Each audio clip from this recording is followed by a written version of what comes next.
Good evening. So today we are going to discuss, as you people have already asked me, we are going to discuss the factors that affect elasticity. But before I do that, I will do that in a separate video, because we cannot start discussing factors that affect elasticity without discussing factors that affect demand and supply first. And before we discuss that, we will have to discuss movement along the curve and the factors that lead to shift in the demand curve. So that is what we have discussed in class, and that is something that I want to revise with you. So for your benefit, what I've done is I've made two diagrams and I've placed them side by side. The diagram on the left shows extension of demand and contraction of demand. Diagram on the right shows increase in demand and decrease in demand. Alright, what's the difference? Extension and contraction of demand is caused, one, by a change in price. Okay, so keep that in mind. Whenever quantity demanded increases because price falls, this is an extension in demand. Sometimes in certain books it's called expansion, but we will call it extension. And when price increases and your quantity demanded decreases, that is called a contraction in demand. All right, that is not a decrease in demand. For our purposes, it's called contraction. Right? Any factor other than price will cause. So the thing that you have to remember about contraction and extension is that in contraction and extension, the demand curve is going to remain fixed and we will just move along the curve. So there's going to be movement along the curve. If any factor other than price changes, the demand curve will shift. The whole demand curve will shift, and that is called, if the demand curve shifts to the right, more quantity will be demanded at each and every price level. Price will not change, some factor other than price will change. Right? So if quantity demanded changes because of a change in price, that's extension or contraction. And when price is not the main factor, some other factor other than price causes demand to change, that is called increase or decrease in demand. And that is what I want to show you with the help of two curves that I have placed side by side with each other. So now please look at the diagram on the left side. Right? Let's say that this is our demand curve, DD. That's our demand curve. Right? Our starting point is point A. At point A, the price of the good is 20, and at 20 we are demanding 100 units of the good. Right? This is where we start. Price is 20 and we are demanding 100. Then what happens? Price falls. Price falls from 20 to 15. When price falls from 20 to 15, we move along the curve. We move down to point B, and at 15, the corresponding quantity is 150. So because of a fall in price, quantity demanded has increased. This is called extension of demand. This is not an increase in demand. This is an extension. Why? Because it is caused only by price. Right? Because of a change in price. The assumption here is called ceteris paribus. All other things are constant. Price is not the only factor in the market which is changing. There are thousands of other factors. But for our analysis, we will assume that all those other factors are constant and only price is having an impact on the quantity demanded. Now, flip it over. Do it in reverse. What happens? Your price, let's say your price goes up. Now your initial point is point B. Your price rises from 15 to 20. When price rises, then according to the law of demand, at higher prices we will demand lesser quantity. So the quantity demanded will fall from 150 to 100.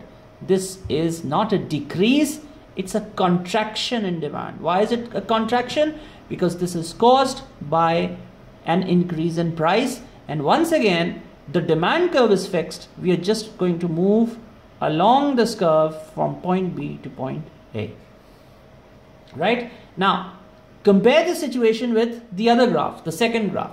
What's happening here? Again, we will start with the demand curve, the TD curve, the supply curve. Now, what's happening here? The initial price is P1. This is our demand curve. This is our initial demand curve. The price is P1. At P1, quantity demanded is QD plus S, because we are trying to show here that this is the equilibrium where demand and supply are equal. But that is not the main thing. The main thing is that this is P1 and the quantity demanded here is Q. Now, some factor other than price changes in such a way that people start demanding more of the product. All right, people start demanding more of the product even when there is no change in price. Right? So what happens here? Price is fixed and we are going to demand a higher quantity at each and every given price level. So at P1 we are going to demand not QD plus S, but we are going to demand QD1. So our quantity demanded increases. Now this is an increase. The quantity demanded increases from here till here.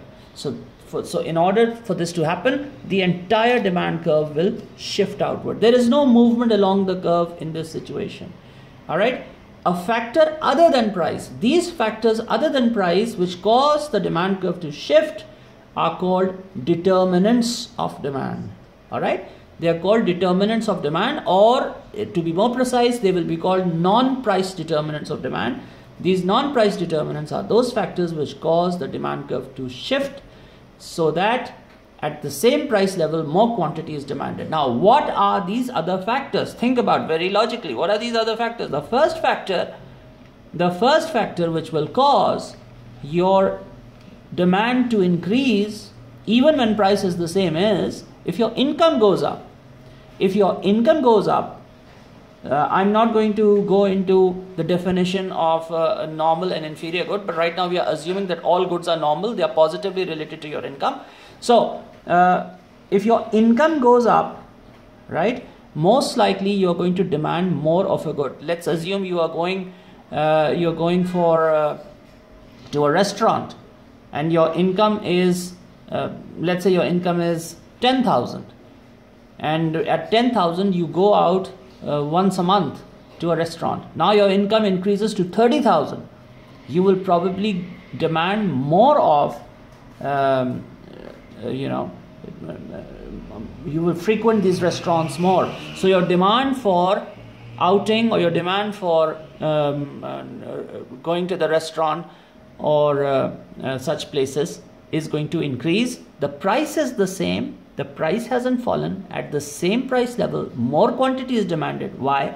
Because your income has gone up. So the first thing is income. When income goes up, people will demand more of the product at the same price level or at each and every price level.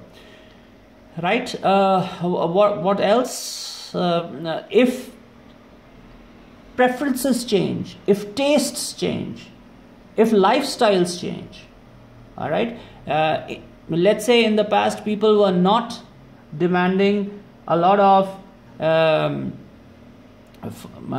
foreign dresses. People were not demanding a lot of jeans. People were not demanding a lot of foreign dresses. But now, because of a change in lifestyle, those things have come into fashion. So at the same price level, the prices will remain the same, but at the same price level, because your lifestyle has changed, you are going to demand more of certain goods. Like in India, because of a change in lifestyle in the early 1990s, there was a massive increase in the demand for cosmetics and beauty products. All right, the beauty products, the prices of the beauty products did not change.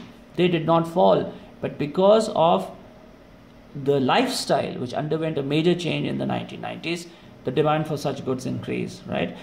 Third, the prices of related goods. Now, keep in mind, related goods are of two types: substitutes and complements, right? What are substitutes? Substitutes are those goods that perform the same function. Complements are those goods that are jointly demanded. right? So if the price of a product rises, let's say the price of coffee goes up, all right, the price of coffee goes up, the substitute of coffee is tea. So what's going to happen? The demand for tea will rise, because some people are going to leave the coffee market and they are going to demand more tea. So at the same price level, the price of tea will not fall, but because a lot of people have left coffee and they've entered the market for tea, which is a good substitute for coffee, the demand for tea will increase, whereas the quantity demanded of coffee will fall, right? Finally, the fourth factor is expectations. What are the expectations of prices in the future? If you are assuming that prices of certain products will rise in the future, then today at the same price level, you are going to demand more of the product. All right. So this is very important to understand the difference between extension, contraction, and increase and decrease. One is caused by the price, and the shift in the demand curve is caused by the factors other than price, which are called the non-price determinants of demand. Okay. I hope this was helpful, and in the next video I'm going to discuss the concept of factors that affect elasticities. Thank you.